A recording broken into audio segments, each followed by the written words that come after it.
வணக்கம். தமிழ் மூவியோட அடுத்த பாட்காஸ்ட்டில் உங்களை சந்திக்கிறேன். ஸோ இந்த பாட்காஸ்ட்டில் நம்ம என்ன பற்றி பேச போகிறோம்னு பார்த்தீங்க அப்படின்னா, நீங்கள் ஆல்ரெடி டைட்டிலில் பார்த்துருப்பீங்க. இது ஒன்றும் கிளிக் பைட்டோ இல்லைனா நீங்கள் இந்த வீடியோவை இந்த பாட்காஸ்ட்டை பார்க்கணுன்றதுக்காக எழுதுனதோ கிடையாது. உண்மையான ஸ்டோரி தான். ஸோ இதை நான் ரொம்ப நாளாகவே யோசிச்சுட்டு இருந்தேன், இதை பற்றி நம்ம பேசணுன்ட்டு. பட் ஒரு தயக்கம், இது ரொம்ப பர்சனலான ஒரு எபிசோடாக வேறு இருந்துச்சு. சரி, என்ன எனக்கே அது ரொம்ப விசிட் பண்ணுறதுக்கு கொஞ்சம் காமெடியாக தான் இருக்கும். சில தடவை கொஞ்சம் இப்படிலாம் இருந்திருக்குமேன்னு வருத்தமாக இருக்கும். ஸோ நம்ம சரி சொல்ல வேண்டாம் அப்படின்னு நினச்சிட்டே இருந்தேன். பட் இது கண்டிப்பாக என்றைக்கா ஒரு நாள் நம்ம எல்லாருக்கும் சொல்லணும். ஏன்னா நானே சொல்லலை அப்படின்னா வேறு எத்தனை பேர் சொல்லுவாங்கன்னு எனக்கு தெரியலல்ல. ஸோ நம்ம கண்டிப்பாக சொல்லி யாருக்காவது யூஸ்ஃபுல்லாக இருக்கும்னு நான் நம்புகிறேன். ஸோ அதனால தான் இதை பற்றியே நான் பேசுகிறதுக்கு வரேன். ஸோ என்னென்னா, இது சொல்கிறதுக்கு முன்னாடி ஒரு முக்கியமான விஷயம். இதை நீங்கள் கேட்குறது நீங்கள் ப்ராப்பராக மைண்டில் இருக்கலாம், இல்லைன்னா இந்த வாழ்க்கையில் நீங்கள் ரொம்ப கஷ்டப்பட்டுருக்கலாம். கரண்ட்லி நீங்கள் ஏதாவது ஒரு ஹார்ட்ஷிப் ஃபேஸ் பண்ணிகிட்ருக்கலாம், இல்லைன்னா சக்ஸஸ்ஃபுல்லாக ஜாலியாக போயிட்டுருக்கலாம். ஸோ எதுவும் பிரச்சனையே கிடையாது. பட் நீங்கள் ஏதாவது டிப்ரெஷனில் இருந்தீங்க, இல்லைன்னா ஒரு சூசைடல் தாட்டில் இருக்கீங்க அப்படின்னா கண்டிப்பாக ஹெல்ப் சீக் அவுட் பண்ணுங்கள். இந்த இதில் பேசுகிறது எல்லாமே என்னோடய பர்சனல் எக்ஸ்பீரியன்ஸ் தான். நீங்கள் இதை எதாவது இதை ஒரு இது கூட எடுத்துக்காதீங்க. உங்களுக்கு யூஸ்ஃபுல்லாக இருந்தால் ஓகே, ஏதோ யூஸ்ஃபுல்லாக இருக்குன்ற ரெஃபரன்ஸாக பாருங்கள் ஒழிய இதில் உள்ளது இப்படி தான் இருக்கலாம், இப்படி இருந்தால் இப்படி நடந்துடும் அப்படின்னு எதுவுமே கிடையாது. ஏன்னா நான் இந்த மாதிரி ஒரு மைண்ட் செட்டில் இருக்கும்போது எப்படி இருந்தேன்றது எனக்கு தெரியும். ஒவ்வொரு சின்ன விஷயமும் என்னை எப்படி பாதிச்சுது அப்படின்றது எனக்கு நல்லாவே தெரியும். அதனால தான் நான் இதை சொல்கிறேன். மற்றபடி நீங்கள் யார்கிட்டயா பேசுங்க, என்கிட்டயே கூட பேசலாம். என்னோடய நம்பர் கூட இதில் இருக்குது. நீங்கள் கேன் ஈஸிலி ரீச் அவுட். இந்த மாதிரி மைண்ட் செட்டில் இருந்தாலும் இருந்தாலும் you can always reach out to me. அது பிரச்சனை கிடையாது. பட் யார்கிட்டையாவது ரீச் அவுட் பண்ணி பேசுங்க. உங்களுக்கு கம்ஃபர்டபுளாக இருக்கிறவங்கள்ட்ட பேசுங்க. சப்போஸ் க்ளோஸ் சர்க்கிளில் இருக்கிறவங்கள நம்மளால் பேச முடியாது அப்படின்னா தெரியாதவங்கள்ட்ட போய் பேசுங்க, ஆன்லைனில் பேசுங்க, எவ்வளவோ இருக்குது. But come out. அது வெளிலேருந்து வரதுக்கு 100% நீங்கள் முயற்சி பண்ணணும். அது ஒன்றுமே கிடையாது. ஜஸ்ட் ஒரு பாசிங் க்ளவுடு மாதிரி தான். டக்குன்னு தோணும், அப்புறம் டக்குனோட கிராஸ் ஆகி போயிடும். ஸோ அதுதான் உண்மையான சிச்சுவேஷன். நீங்கள் சூசைடல் தாட்டில் இருந்தீங்க, சப்போஸ் இது கேட்குறீங்க, சர்ச் பண்ணுறீங்க, ஏதோ வருது அப்படின்னா இதுதான் மெயினான என்ன சொல்கிறது, டிஸ்க்ளைமர்னு சொல்லலாம். இல்லைனா இது எதுவும் மெடிக்கல் எதுவுமே கிடையாது. நான் என்னோடய எக்ஸ்பீரியன்ஸை இதில் சொல்கிறேன், அவ்வளோதான். ஏன்னா இது எவ்வளோ சென்சிட்டிவான விஷயன்றது எனக்கு தெரியும். யாருக்கு தெரியுதோ இல்லையோ எனக்கு தெரியும். ஏன்னா நான் இந்த தாட்டில் இருந்திருக்கேன். ஒரு அட்டெம்ப்ட் பண்ணி ஃபெயிலியர் ஆகி உட்காந்து உங்களுக்கு பேசிக்கிட்டு இருக்கேன்றதுனால இதை கண்டிப்பாக என்னால் சொல்ல முடியும். அதனால தான் நான் இவ்வளோ ஸ்ட்ரெஸ் பண்ணி உங்களுக்கு அழுத்தம் திருத்தமாக அதை சொல்கிறேன். அண்டு இது சும்மா என்ன நடந்திருக்குன்னு கேட்க வரவங்களுக்கு இது ப்ராப்ளி போர் அடிக்கலாம். பட் இது அவங்களுக்கானது இல்லை. என்ன மாதிரியே எவனா ஒருத்தன் கஷ்டப்பட்டுட்டு இருக்கக்கூடாது, கஷ்டப்பட்டானா நம்ம தான் பண்ணணும் அப்படின்ற ஒரு தாட். அதை பண்ணுறதுக்கே எனக்கு கிட்டத்தட்ட ஒரு 10-15 வருஷம் ஆயிடுச்சுன்னு பாருங்களேன். ஏன்னா ஒரு கரேஜ் வேணும் இதெல்லாம் பேசுகிறதுக்கு. ஸோ நானும் நிறைய கேட்டிருப்பேன். இந்த மாதிரி நிறைய பேர் பேசும்போது என்னடா பேசிட்டு போடான்ட்டு தான் இருக்கும். பட் அது உண்மையிலே நம்ம பேசணும், நம்ம சிச்சுவேஷன் நம்ம பர்சனலில் இருக்கிறது பேசுகிறோம் அப்படின்னா இட் டேக்ஸ் லாட் ஆஃப் வேறு ஏதோ ஒன்று தேவைப்படுதுன்னு நான் இப்போ தான் எனக்கு புரியுது. பட் எல்லாத்தையும் விட்டுட்டு ஸ்டோரிக்குள்ளே போகலாம். ஸோ இது என்னோடய சூசைடல் ஸ்டோரி. நான் ஒரு காலத்தில் லூசுத்தனமாக தான். ஸோ இது ஒரு கரெக்டான இதே கிடையாது. நானும் ஒரு சூசைட் அட்டம் பண்ணியிருக்கேன். ஸோ அட்டம் பண்ணது பார்த்திங்க அப்படின்னா அது என்ன நடந்துச்சு, அப்போ என்னோடய மைண்ட் செட் எப்படி இருந்துச்சு, இந்த மாதிரி மைண்ட் செட் இருந்தால் நீங்கள் எப்படி அதை டேக்கிள் பண்ணலாம் அப்படின்றது தான் மெயினாக இதில் நான் சொல்ல வர்ற கருத்து. அண்டு இதிலேருந்து நான் எப்படி தப்பிச்சேன் அப்படின்றதெல்லாம் சொல்கிறேன் கண்டிப்பாக. அதில் சில நண்பன் இருக்கான்னு நான் சொல்ல முடியும். ஸோ ஒரு ஃப்ரெண்டு, அவனோட ஹெல்ப்பில் தான் நான் தப்பித்தேன்.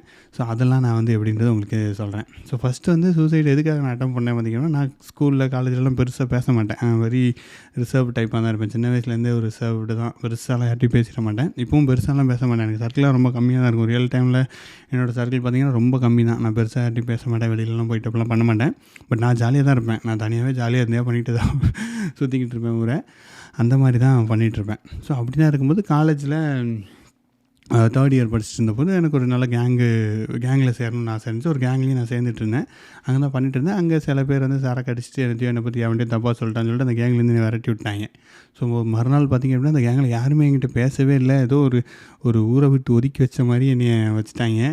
எனக்கு நான் ஒரு நேர்மை, நீதி, நியாயம் அப்படின்னு லூசுத்தனமாக சுற்றிக்கிட்டு இருக்க ஆள். அப்படி ரொம்ப கிடையாது. பட் ஒரு மாதிரி என்ன சொல்கிற ஒரு பழம்னு வச்சுக்கோங்களேன்.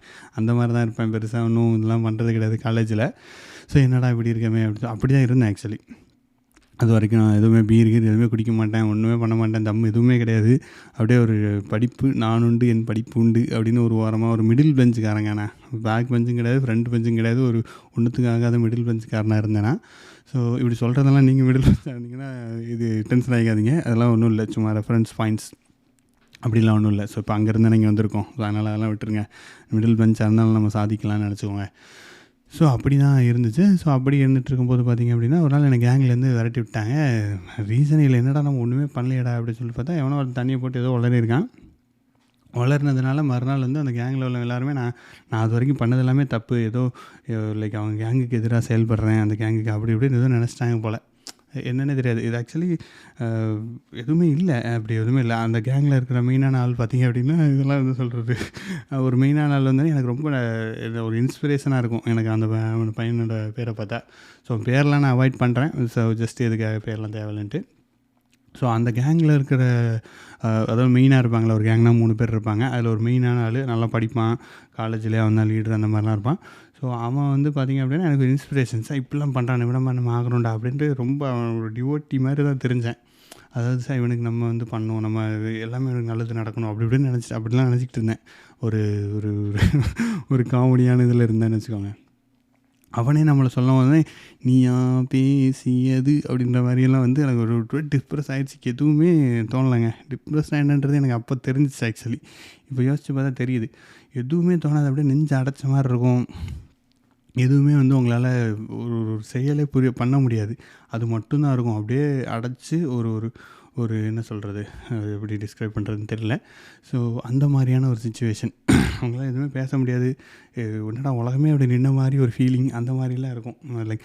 ஆனால் இது பாருங்களேன், ஒரு சும்மா காலேஜில் இருக்கிற ஃப்ரெண்ட்ஷிப்பு, அதுக்கு போட்டுக்கிட்டு இந்த சீன்லாம் தேவையா? அந்த காலத்தில் அவ்வளோ ஒரு லவ் மேட்ரு கூட கிடையாதுங்க, எனக்கு லவ்வே கிடையாது காலேஜில். அந்த மாதிரியான சீனாக இருக்குது. ஸோ ரீசன் பார்த்திங்கன்னா ரொம்ப சப்பை தான். ஆனால் இந்த ரீசன் கூட ஒரு ஒரு அதையே திங்க் பண்ணிகிட்டே இருந்தேன்னா அப்படியே வந்து ஒரு பைலப் மாதிரி ஆகி அது நம்மளை எப்படி போட்டு அமுக்குதுன்னு பாருங்கள். ஸோ இப்படி பண்ணிகிட்டு இருந்தேன். அப்படி பண்ணிகிட்டு இருக்கும்போது ஒரு டிப்ரெஸ் ஆகி உட்காந்துட்டு இருந்தோடனே சரி நம்ம வந்து அவங்க ஊருக்கு போயிட்டு அவங்ககிட்ட வந்து பேசலாம் அப்படின்னு சொல்லிட்டு நைட்டு போயாச்சு.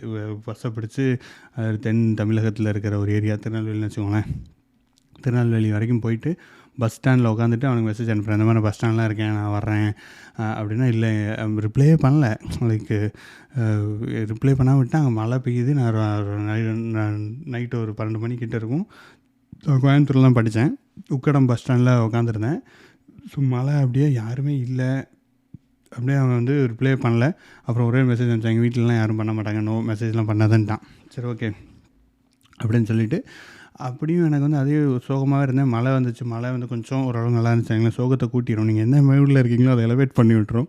ஸோ கூட கொஞ்சம் சோகத்தை கூட்டி விட்டுட்டு அது பாட்ட ஜாலியாக இருந்துச்சு மழை. ஸோ அப்படியே போயிட்டுருக்கும்போது எனக்கு அப்படியே தான் உட்காந்துருந்தேன். அங்கேயே தான் உட்காந்து ஒரு 3 மணி 4 மணி வரைக்கும் அதே பஸ் ஸ்டாண்டில் உட்காந்துருந்தேன். யாருமே இல்லை. ஒரு 2 3 நாய் சுற்றிட்டு இருந்துச்சு. ஒன்றுட்டு ஹோமில் வீடு இல்லாதவங்க பிச்சைக்காரங்க அவங்களாம் மாதிரி இருந்தாங்க. அவங்க கூட போய் நான் வந்து உட்காந்துட்டேன். போலீஸ்லாம் ஒன்றும் வரல அன்றைக்கி. இந்த சைடில் போலீஸ்லாம் வந்து கூப்பிட்டு போகல. இல்லைன்னா பஸ் ஸ்டாண்டில் உட்காந்து போலீஸ்லாம் கூப்பிடுன்னு சொல்லுவாங்களே, போலீஸ்லாம் ஒன்றும் வரல.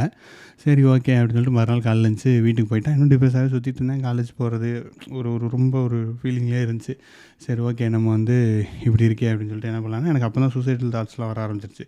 சரி நம்ம வந்து செத்து ப்ரூவ் பண்ணலாம்டா, இந்த நான் வந்து எவ்வளோ தூய்மையானவன், நட்புக்கு வந்து ஒரு ஒரு இது பண்ணுறேன் பாரு அப்படின்னு நம்ம வந்து உசுரை கொடுக்குறோம் பாடுறா அப்படின்னு ஒரு லாஜிக்கே இல்லாமல் திங்க் பண்ணி அந்த திங்கிங்கில் போயாச்சு. இது எப்படி இருக்குன்னா, ஒரு ட்ரெயின் மாதிரி போய்கிட்டே இருக்கும் ஒரு தாட்ஸு. டக்குன்னு ஒரு நெகட்டிவ் தாட் உள்ளே வந்துருச்சுன்னா அதுதான் அதை பிடிச்சிட்டு அதுதான் நல்லது, அதுதான் கரெக்டு, அதுதான் கரெக்டு, அதுதான் கரெக்டுன்ட்டு ஒரு ஒரு ஏதோ இந்த பேய்கள்லாம் சொல்லலை, இந்த வந்து கரெக்டு அப்படி அந்த மாதிரி ஒரு இதில் போயிடுச்சோம். ஒரு ட்ராக் போயிட்டுருக்கு. அப்படியே வந்துட்டோன்னே அந்த ட்ராக் ஏறினதுக்கப்புறம் அப்படியே வண்டி போக ஆரம்பிச்சிச்சு. அவ்வளோதான். அந்த தாட் அப்படியே பெரிய ஒரு பூதாகரமான தாட்டாகி சூசைட் பண்ணோம் அப்படின்ற மாதிரி மைண்ட் செட் வந்துடுச்சு. ஸோ யாரும் லைக் ரொம்ப இதயம் பழகினமானவங்க அப்படிலாம் யாரும் கேட்க வேண்டாம். நீங்கள் இந்த எபிசோட் கேட்காம இருக்கிறது நல்லது தான். நான் என்ன தான் ஜாலியாக சொன்னாலும் அது பின்னாடி வந்து ஒரு கடினமான வழிகள்லாம் இருக்குதான்னு வச்சுக்கோங்களேன். ஸோ அப்படி நமக்கு தாட் வந்ததுக்கப்புறம் என்ன பண்ணுறது, சூசைட் தாட் வந்துருச்சு. என்ன பண்ணுறதுன்னா, வெரி பர்ஃபெக்டான ஆள், லைக் என்ன சொல்கிறது, பாடி ரொம்ப வீக்கெல்லாம் கிடையாது, எனக்கு ஆச்சல்லாம் வராது, ஊரில் பிறந்து வளர்ந்த பையன்ல. சரி இவ்வளோ நல்லா இருக்கே, நம்ம ஏன் வந்து நம்ம இதை வேஸ்ட் பண்ணணும், போய் ரத்தம் கொடுக்கலாம் அப்படின்னு சொல்லிட்டு கோயம்புத்தூர் ஜிஹெச்சுக்கு போயிட்டு ரத்தம் கொடுக்கறதுக்கு வந்து போய் சொன்னேன். அங்கே போயிட்டு என்ன ரத்தம் எடுத்துக்கோங்க, ரத்தம் கொடுக்குறத பற்றி ப்ராசஸே எனக்கு தெரியாது, சரி சாகிறதுக்கு முன்னாடி நல்லது பண்ணிட்டு போகலாம் அப்படின்னு சொல்லிட்டு ஏதோ தோணுச்சு போல். போயிட்டு அவங்ககிட்ட போய் ரத்தம் எடுத்துக்கோங்க அப்படின்னேன். ரத்தம் எடுக்கணும். அவன் ஒருத்தர் தான், ஒருத்தர் இருந்தார். அங்கே வெளியில் உட்காந்துருப்பாங்கல்ல அந்த ஜிஹெச். அந்த நான் போனது பார்த்திங்கன்னா மார்ச்சரிக்கு பக்கத்தில் இருக்கிற ஏரியா, தப்பாக போயிட்டேன் போல். அவனுக்கு அதான் என்னன்னு தெரியல. அப்புறம் எதுக்கு என்ன ஏதுன்னு மிரட்டுற மாதிரி தான் பேசினேன். என்ன எதுக்கு ரத்தம் கொடுக்கணுமா, என்ன ரத்தம் கொடுக்கணும், ரத்தம்லாம் கொடுக்க முடியாது, எதுக்கு கொடுக்குறேன் என்னன்னு கேட்டான். நானே ரொம்ப டிப்ரெஷன் இருந்தேன், எனக்கு சும்மா தான் கொடுக்குறேன் அப்படின்னு ஏதோ பேசிக்கிட்டு இருந்தேன். அவன் எல்லாம் முடியாது ஓடிப்போ அப்படின்னு எக்ஸாக்ட் இந்த வேர்ட் சொல்ல, அவன் போ அப்படின்னு சொல்லிட்டு விரட்டி விட்டாங்க. ரத்தம்லாம் கொடுக்க முடியாது கிளம்புன்ட்டான். சரி என்னடா நம்ம சாகிறது கூட நல்லது போகலான்னு நினச்சோம், அதை வந்து தடுத்துட்டாங்களே அப்படின்னு சொல்லிட்டு சோகமாகி வீட்டுக்கு வந்துட்டேன். வந்ததுக்கப்புறம் என்ன பண்ணலான்னு சொல்லிட்டு யார்ட்டையுமே என்னால் பேச முடியல. அதுக்கப்புறம் நான் வந்து மெசேஜ் அனுப்பிச்சேன், ஒரு மெயில் அனுப்பிச்சேன். ஒரு இது இருந்துச்சு, ஒரு ஆன்லைனில் ஒரு ஃபோரம் இருந்துச்சு. நான் கூகுளெலாம் சர்ச் பண்ணி பார்த்தேன், சூசைட் பண்ணுவது எப்படி அப்படின்னு சர்ச் பண்ணி பார்த்தா அது வரும். நீங்கள் இந்த மாதிரி அது வர ரிசல்ட்டே காட்டாது. நீங்கள் வந்து இந்த இதுக்கு கால் பண்ணுங்கள், ஹெல்ப்லைன் கால் பண்ணுங்கள், அது கால் பண்ணுங்கன்னு வரும். அப்புறம் ஒரு மெயில் வந்துச்சு. ஆக்சுவலி ஒரு மெயில் அனுப்பலான்ட்டு யாஹூ மெயில் அந்த காலத்தில் வச்சுருந்தேன். அதில் வந்து அனுப்பிச்சேன், நான் அவங்களுக்கு வந்து மெயில் அனுப்பிச்சேன். இந்த மாதிரி எனக்கு இப்படி ரொம்ப தோணுது, நான் என்ன பண்ணேன்னு தெரில, லைக் எனக்கு ரொம்ப சூசைடல் தாட்டாக இருக்குன்னு அனுப்பிச்சேன். அவங்க ஒன்று ரிப்ளை அனுப்பிச்சாங்க. என்னோடய சர்ப்ரைஸுக்கு அவங்க ரிப்ளை அனுப்பிச்சாங்க. ரிப்ளை பார்த்திங்க அப்படின்னா இட் இஸ் வெரி கம்ஃபர்ட்டிங். எனக்கு வந்து லைக் இது எனக்கு ஒருத்தர் தமிழ் பூமியிலேருந்து ஒருத்தர் சொன்னார். அதாவது ஒரு பாலைவனத்தில் இருக்கும்போது உங்களுக்கு லைட்டாக தண்ணி கிடச்சா எப்படி இருக்கும், அந்த மாதிரி ஒரு ஃபீலிங் இருந்துச்சுங்க எனக்கு. அவங்க வந்து ஜென்ரலாக தான் இருந்துச்சு அவங்க மெயில். ஆனால் எனக்கு ஒருத்தங்க அனுப்பிச்சிருக்காங்களே அப்படின்ற மாதிரி ஒரு மெயில் வந்ததுக்கப்புறம் எனக்கு வந்து லைக் அந்த ஒரு செகண்ட் ரொம்பவே ஒரு ஹோப்ஃபுல்லாக ஃபீல் பண்ணேன் நான். அந்த மெயிலில் அவங்க எனக்கு பர்சனலாக அவங்க அனுப்பிச்சோடனே இந்த மாதிரி கவலைப்படாதீங்க, ஒன்றும் கவலைப்படாதீங்க, ஏதோ சம்திங் பிரச்சனை இல்லை. நான் அந்த மெயில் ஆக்சுவலி தேடி பிடிச்சி திருப்பி எடுத்துட்டேன் ஒரு 10 வருஷம் கழிச்சு. அதுக்கப்புறம் எப்படியோ என்னோடய மெயில் டெலிட் ஆனது, அந்த மெயிலெலாம் இல்லாமல் போச்சு. இல்லைன்னா அதை வச்சுருந்துருக்கலாம், பட் இட்ஸ் ஓகே. ஸோ அந்த மெயில் எடுத்து படித்ததுக்கப்புறம் அவங்ககிட்ட நான் பேசிக்கிட்டு இருந்தேன் கொஞ்ச நாள். இந்த மாதிரி என் கிளாஸில் வந்து ஒருமே என்கிட்ட பேசலை, அதனால் நான் வந்து சூசைட் பண்ண போகிறேன் அப்படின்னா, அதெல்லாம் இல்லை, நீங்கள் இப்படி யோசிக்க வேண்டாம், யார்கிட்ட அந்த ஹெல்ப்பை ரீச் அவுட் பண்ணுங்கள், இதெல்லாம் ஒன்றும் பிரச்சனை இல்லைன்னு ஒரு மெயில் கான்வர்சேஷன் போச்சு. நல்லா தான் இருந்துச்சு, கொஞ்சம் ஓரளவுக்கு பெட்டரானேன். பட் அதுக்கப்புறம் திருப்பியும் இல்லை வேணாம், நம்ம திருப்பியும் சூசைட் பண்ணிடலாம் அப்படின்னு நாள் குறித்து வச்சாச்சு. நாள் குறிச்சிட்டு எல்லாத்துக்கும் மெசேஜ் அனுப்பிட்டு, எப்படின்னா எங்கள் அம்மா வந்து தூக்க மாத்திரைலாம் சாப்பிடுவாங்க. ஸோ அது எங்கள் வீட்டில் இருக்கும். அது ஒரு 40 எடுத்து சாப்பிட்றோம் அப்படின்னு சொல்லிட்டு 40 எடுத்து வச்சுட்டு, சரி நைட் சாப்பிட்றோம், நாளைக்கு காலையில் செத்துருவோம், இதுதான் நம்ம பிளான் அப்படின்னு சொல்லிட்டு வச்சாச்சு. கடைசி நேரத்தில் வந்து ப்ளட்டு கொடுக்கலான்னு போனேன், அதை கூட அவன் எடுத்துக்கலேடா அப்படின்னு சொல்லிட்டு விட்டுட்டேன். அதெல்லாம் வந்து யோசனையாக அந்த மைண்டில் ஓடிட்டே இருந்துச்சு. சரி ஓகே என்ன பண்ணலாம் அப்படின்னு சொல்லிட்டு நைட்டு சாப்பிட்றலாம் அப்படின்னு பிளான் பண்ணிட்டு இருக்கும்போது, சரி ஓகே கடைசியாக நம்ம மெசேஜ் அனுப்போம் அப்படின்னு சொல்லி இன்னொரு ஃப்ரெண்ட் ஒருத்தர் தான், அவனுக்கு அனுப்புவோமே சொல்லிட்டு அவனுக்கு மட்டும் அனுப்பிச்சேன். இந்த மாதிரி நான் வந்து சாப்பிட்றேன், இது வந்து இதுக்கு அப்புறம் எல்லாத்தையும் சொல்லிடு அனுப்பிச்சிட்டேன். அப்புறம் அவன் தான் ஏதோ திட்டினான். ஆக்சுவலி அவன் ஒன்றும் பெருசாக ஒன்றும் சொல்லலைங்க, ஜஸ்ட்டு திட்டினான். ஏதோ பெருசாக ஒன்றும் கூட சொல்லலாம், ரியாக்ட்லாம் பெருசாக பண்ணல, ஏதோ ஜஸ்ட்டு திட்டினான். அப்புறம் கேட்டேன், எனக்கு பயங்கர ஷாக்காக இருந்துச்சு அப்படி இப்படின்னு சொன்னான் லைக் லேட்டராக. பட் அப்போ வந்து ஜஸ்ட்டு திட்டினானோ ஏதோ கண்டுக்கல, ஏதோ ஒன்று பண்ணிட்டான். அது பண்ணதுக்கப்புறம் எனக்கு யோசனை இருந்துச்சு, என்னடா இவன் எப்படி சொல்கிறானே அப்படின்னு சொல்லிட்டு. சரி ஒரு இவன் அப்புறம் வந்து சரி நமக்காக இன்னொரு ஃப்ரெண்ட் இருக்கான் போல் அப்படின்னு சொல்லிட்டு எனக்கு தோணி அந்த தாட்டை அப்படியே விட்டுட்டேன். அந்த அங்கே வந்து நான் ட்ரையே பண்ணல அந்த இடத்துல. ஸோ அதில் நான் எடுத்து வச்ச எல்லா பிளான் எல்லாத்தையுமே மாற்றிட்டு ஒரு செகண்ட் தாட் தாங்க, பெருசாக ஒன்றும் இட் டசன்ட் டேக். நம்ம வந்து டிப்ரெஷனில் இருப்போம், அப்படியே நமக்கு இதை விட்டால் ஒரு வழியே கிடையாது, இதுதான் ஒரே வழி அப்படின்ற மாதிரி நம்ம மைண்டெல்லாம் இருக்கும்.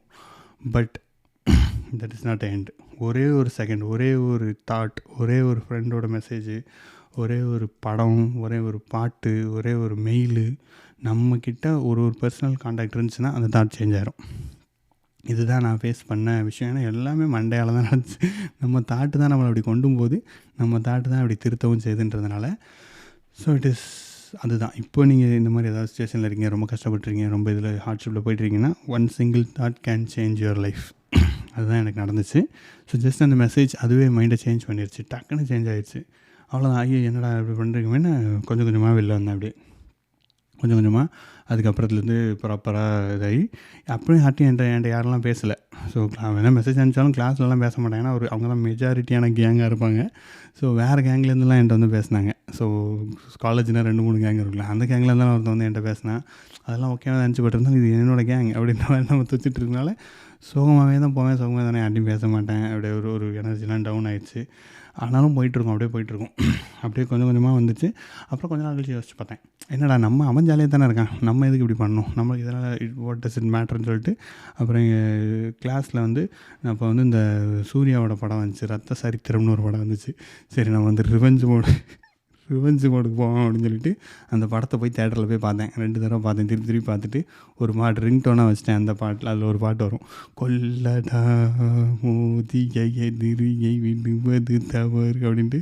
அப்புறம் அந்த இதில் ஒரு பாட்டு வருமே, அடே நண்பா உண்மை சொல்வேன் சவால் வேண்டாம் உன்னை வெல்வேன் அப்படின்னு சொல்லிட்டு அதெல்லாம் படிச்சுட்டு, அது வரைக்கும் என்னோடய ஹேபிட்ஸ் அது வரைக்கும் ஒரு அம்பியாக இருந்த நான் வந்து ஒரு அந்நியனாக மாறிட்டேன் அப்படின்னு சொல்ல முடியாது. பட் இருந்தாலும் கிட்டத்தட்ட அப்படி தான் ஒரு டிரான்ஸ்ஃபர்மேஷன் மாதிரி நடந்துச்சு. அதுவே நான்லாம் ஒன்றும் பெருசாக நினச்சி பண்ணல, பட் அதுவே நடந்துச்சு. நான் வந்து கிளாஸில் வந்து அது வரைக்கும் எதுவுமே ஒரு மொக்க பயலாக இருந்தேன். அதுக்கப்புறம் பார்த்திங்க அப்படின்னா அந்த இன்சிடெண்ட்டுக்கு அப்புறம் என் லைஃபே சேஞ்ச் ஆயிடுச்சு. ஸோ கிளாஸில் ஹெச்ஓடிட்டெலாம் பேச ஆரம்பித்தேன். அது வரைக்கும் நான் ஒரு நல்ல பையன், ஒன்றுத்துக்கும் வம்புத்துக்கும் போக மாட்டேன். ஏதோ ஒரு பயடா ஒரு இட் டசன்ட் மேட்டர், அவனை பற்றி திங்க் பண்ண தேவையில்லைன்ற மாதிரி இருந்தவன். ஜஸ்ட் ஒரு தனியாக ஆகிட்டேன். நமக்கு வந்து சப்போர்ட்லாம் ஒன்றும் இல்லை, ஒரு கேங்கெல்லாம் இல்லைன்னு தெரிஞ்சதுக்கப்புறம் கொஞ்சம் கொஞ்சமாக சேஞ்ச் ஆகிட்டு நம்ம வந்து கிளாஸில் ஐ திங்க் நான் லீடரானு நினைக்கிறேன், மறந்துட்டேன். It doesn't matter, but anyway லீடரானே நினைக்கிறேன். அதுக்கப்புறம் சிம்போசியம்லாம் கண்டக்ட் பண்ணுறதுக்கு நானே போய் பேசினேன். ஃபஸ்ட்டு போய் பேசணும், ஸ்டேஜ் ஃபியர்லாம் எனக்கு இருந்துச்சு. ஸ்டேஜில் போய் நான் பேசுவேன்னு சொல்லிட்டு போய் மேலே போய் பேசினேன். இன்ட்ரோடக்ஷன் ஸ்பீச்லாம் கொடுத்தேன். ஸோ ஒரு சிம்போசியமே கண்டக்ட் பண்ணேன். ஆக்சுவலி ஒரு கமிட்டியிலேருந்து கண்டக்ட் பண்ணேன். ஸோ அது வரைக்கும் என்ன நடந்தாலும் எனக்கு என்னடா போச்சு, எருமை மாட்டு மேலே மழை பெஞ்ச மாதிரி தான் போய்கிட்டு இருப்பேன். பட் அது வந்து என்னோடய லைஃபே சேஞ்ச் பண்ணிச்சு. அப்புறம் அங்கே வாட் எவர் இட் டேக்ஸ் நான் எல்லாமே பண்ணேன். அங்கே கேர்ள்ஸ்லாம் நான் பேசவே மாட்டேன். அது வரைக்கும் அவங்க இருந்தாங்கன்னா நான் பாட்டு இருப்பேன். அவங்க உலகத்தில் இருக்காங்கன்னு எனக்கு தெரியாதுன்னு வச்சுக்கோங்களேன். அந்த மாதிரி இருந்தவன்.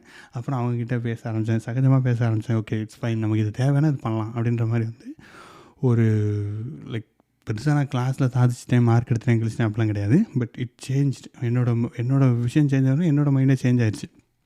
இதுக்கப்புறம் தான் உலகமாக காமெடி நடந்துச்சு. அதுக்கப்புறம் அந்த பையனே வந்து எந்த பையன் வந்து என்னை பற்றி இப்படி குற்றச்சாட்டுகள்லாம் சொன்னானோ அந்த பையனே வந்து என்கிட்ட சொன்னான், இல்லைடா அவன் சரக்கு போட்டு பேசிட்டான், அவன் என்ன பண்ணியிருக்கான், அந்த இன்னொரு சரக்கு போட்டு பேசின மாதிரி இன்னொருத்தனை பற்றி சொல்லியிருக்கான், இன்னொரு பையனை பற்றி என்னை மாதிரியே சொல்லியிருக்கான். அப்போ தான் தெரிஞ்சிருக்கு, ஐயோ இவன் அன்றைக்கி இவனை பற்றி ஃபஸ்ட்டு ஒருத்தனை பற்றி சொன்னானே அதுவும் பொய் தான் போல அப்படின்னு சொல்லிவிட்டு அப்புறம் என்கிட்ட வந்துட்டு அவனே பேசினான். எனக்கு ஷாக் ஆகிடுச்சு, என்னடா இப்படி ஆயிடுச்சுன்னு. அவன் வந்து சொன்னான், இல்லை அவன் வந்து திருப்பி சரக்கு போட்டு இன்னொருத்தனை பற்றி தப்பாக பேசினான் நேற்று. ஸோ எனக்கு அப்போ தான் தெரிஞ்சு இவன் உன்னை பற்றி ஆரம்பத்தை பற்றி ஆல்ரெடி பேசியிருக்கான், அதுவும் தப்பாக தான் இருக்கும் அப்படின்னு நினச்சி தான் நான் அவன்கிட்ட வந்து சாரி கேட்டு அப்படியே பிரச்சனையை முடிச்சிட்டான். எனக்கு ஐயோ என்னடா அப்படி இப்படி ஒரு முடிவை இதுக்காகவா எடுத்தோம் அப்படின்னு எனக்கு வந்து தோணி, ஆனால் நடந்தது நல்லது. ஒரு ஒரு ஒரு லைஃப் சேஞ்சிங் எக்ஸ்பீரியன்ஸ் பாருங்கள். என்ன தான் டிப்ரெஷனில் ஒரு மாதம் போனாலும் it's a life changing experience. அதனால் நான் இதுக்கப்புறம் திருப்பி பின்னாடி வந்து அந்த இதுக்கு போகவே தேவையில்லை, போகவே மாட்டேன்.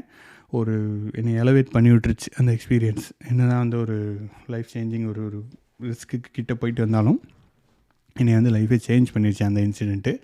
ஸோ அதுக்கப்புறம் my life has never been the same. ஏன்னா ஒன்ஸ் நான் அன்றைக்கி சூசைட் பண்ணக்கூடாதுன்னு டிசைட் பண்ணதுக்கப்புறம் என்ன நினச்சேன்னா, ஓகே அந்த 6 மந்த்ஸ் செத்துட்டான். அந்த கேட்குறதுக்குலாம் அவங்களுக்கு காமெடியாக தான் இருக்கும். பட் அந்த எக்ஸ்பீரியன்ஸில் இருக்கும்போது, அந்த எமோஷன் அந்த மூமெண்ட்டில் இருக்கும்போது உங்களுக்கு வந்து இட்ஸ் ரியலி லைஃப் சேஞ்சிங்காக இருக்கும்னு வச்சுக்கோங்களேன். ஸோ அந்த 6 மந்த்ஸ் செத்துட்டான். ஸோ இன்றைக்கி நம்ம இருக்கிறதே வந்து இட்ஸ் கிரேஸ், ஏதோ ஒரு கடவுள் புண்ணியத்தில் அப்படின்னு சொல்லிக்கலாம்னு வச்சுக்கோங்களேன். ஏதோ ஒன்று, அதனால தான் நம்ம இருக்கணும். நம்ம இன்றைக்கி இருக்கவே கூடாது சட்டப்படி, நான் இன்னையிலேருந்து போனஸ் அப்படின்னு நான் நினச்சிட்டு எதையுமே என் லைஃப்பில் நான் பெருசாக சீரியஸாக எடுத்துக்கல அன்னையிலேருந்து. ஸோ அதுக்கப்புறம் இன்னைய வரைக்கும் நான் அப்படி தான் வாழவும் ட்ரை பண்ணுறேன். பட் அப்படிலாம் வாழ முடியலை. சம்டைம்ஸ் இட் கம்ஸ் அண்ட் கோஸ்ன்னு வச்சுக்கோங்களேன். பட் அந்த ஒரு இன்சிடென்ட் வந்து என் லைஃப்பை சேஞ்ச் பண்ணிச்சு. அண்ட் அப்போ அந்த ஒரு மாதம் பீரியட் வந்து ரொம்ப டிப்ரெஷனில் சுற்றிக்கிட்டு தெரிஞ்ச நாட்களில் எனக்கு வந்து எதெல்லாம் ஆறுதலாக இருந்துச்சு, என்னோடய எக்ஸ்பீரியன்ஸ் என்ன இருந்துச்சு, நான் ரொம்ப நாளாக பேசணும் அப்படின்னு நினச்சிட்டே இருந்தேன்.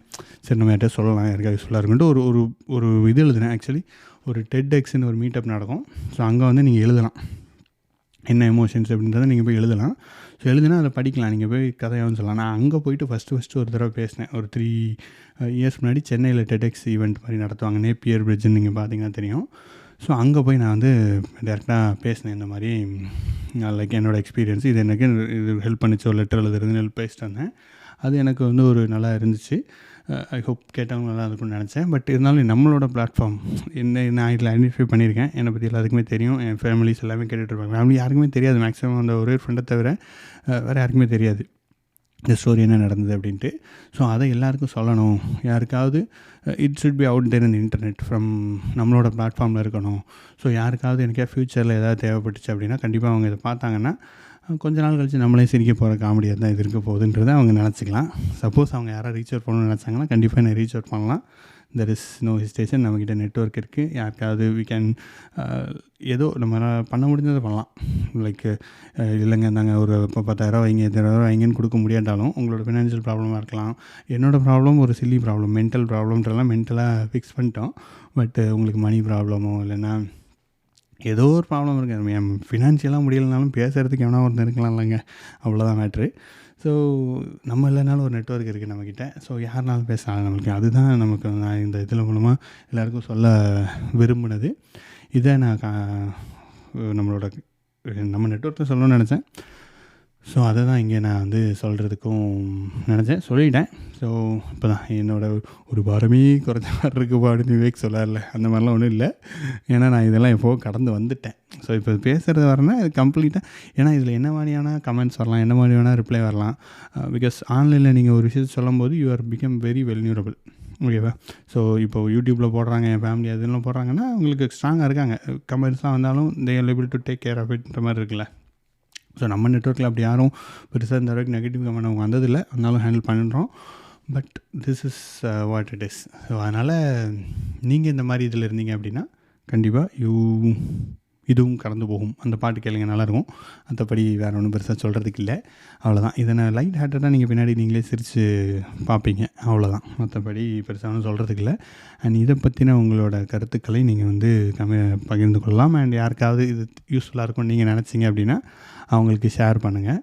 மற்றபடி வேறு ஒன்றும் இந்த வீடியோவில் சொல்கிறதுக்கு இல்லை. அண்ட் நம்ம பாட்காஸ்ட்டை எல்லாருக்கும் நீங்கள் வேணால் ஷேர் பண்ணி போடுங்க. ஸோ அடுத்த பாட்காஸ்ட்டில் அடுத்த வாரம் புது எபிசோடோடு உங்களை சந்திக்கிறேன். உங்களிடம் விடைபெறுவது உங்கள் நண்பன் ஆறுமுகம். பாய்.